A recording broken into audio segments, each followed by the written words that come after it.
ஒரு காலத்தில் ரகு மற்றும் விமல் என்ற இரண்டு நெருங்கிய நண்பர்கள் இருந்தனர். அவர்கள் இருவரும் ஒரு ஊரில் இருந்து மற்றொரு ஊருக்குச் சென்று கொண்டிருந்தனர். வழியில் அடர்ந்த காடு குறுக்கிட்டது. ரகு விமலை பார்த்து, நாம் இருவரும் எந்த ஆபத்து வந்தாலும் ஒருவருக்கொருவர் உறுதுணையாக இருப்போம் என்று உறுதிமொழி அளித்தான். விமலும் அதற்கு சம்மதித்தான். அவர்கள் காட்டுக்குள் நடந்து சென்று கொண்டிருந்தபோது தூரத்தில் ஒரு பெரிய கரடி தங்கள் பக்கம் வந்து கொண்டிருப்பதை பார்த்தார்கள்.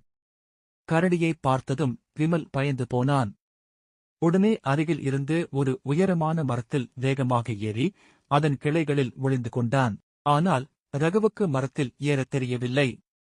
உறுதிமொழியை மறந்து விமல் தன்னை கைவிட்டு விட்டதைக் கண்டு ரகு மனதளவில் வருத்தமடைந்தான்.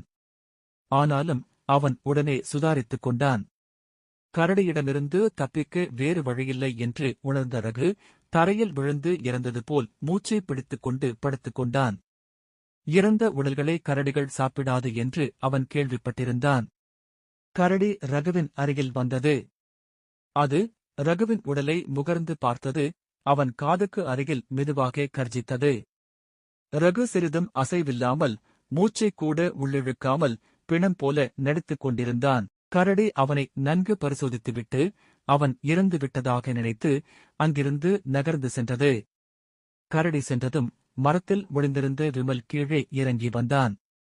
ரகுவின் அருகில் சென்று, நண்பா, கரடி உன் காதில் என்ன சொன்னது என்று சிரித்துக் கொண்டே கேட்டான்.